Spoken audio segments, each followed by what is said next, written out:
Yo, what's going on, guys? And right now we are on the way to Miami. You guys know I'm moving down there, but I just heard Neemias Queta, the Portugal big man who played for Utah State and has spent the first few years of his season with the Sacramento Kings on a two-way, has now signed a standard NBA contract. You guys know I love this guy. He was actually one of my first videos I made when I stopped making 2K videos to making just NBA content, and he was one of the first videos that did well. So he's always had a special place in my heart. He was drafted 39th overall, and he's appeared in 20 games over the last two seasons for the Kings. He's primarily played for the Stockton Kings, and he's a guy who again, he came into the NBA back in 2021 after spending 3 years with the Utah State Aggies, and before that he was with SL Benfica in the Portugal First League.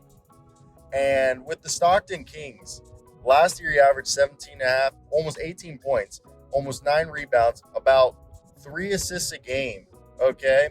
And the team went 28 and 15 in the games that he played. He averaged about 29 minutes a night, shot 69% from the field almost. And on limited threes, he shot 18%. But this is the crazy part, dude. Listen to this. This is a guy who averaged like 2 blocks. And in college, he was a guy who was averaging like 2-3 blocks a game. He like led the NCAA one year in blocks. So he's a guy who's a freak. His last year playing college basketball, he averaged 3.3 blocks a game. The guy can swat shots, okay? He's about, 7 foot with like a 7'4" wingspan. And the guy really, if Queta figures it out, Neemias, he's a guy who could really be a very similar player to Robert Williams, okay?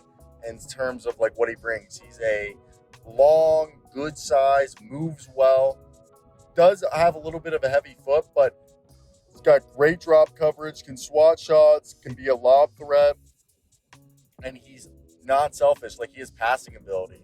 So for me, I think this was a good signing by the Kings. And when you look at their current salary, situation and what players are currently under contract, they currently have, going into training camp, 14 players before signing Neemias. Now they're at 15, so they're completely full. And then they have Keon Ellis and Jalen Slauson on two ways, so I expect them to bring one more guy on a two-way. But yeah, I really think that this is great because now their center, they have Nerlens Noel, Neemias, Alex Len, and Domantas Sabonis as their front court, okay, as like pure bigs. And then obviously Harrison Barnes and Keegan Murray and Trey Lyles can all moonlight as small ball fives and, are primarily, fours and threes. So I think that this is a solid low-key move.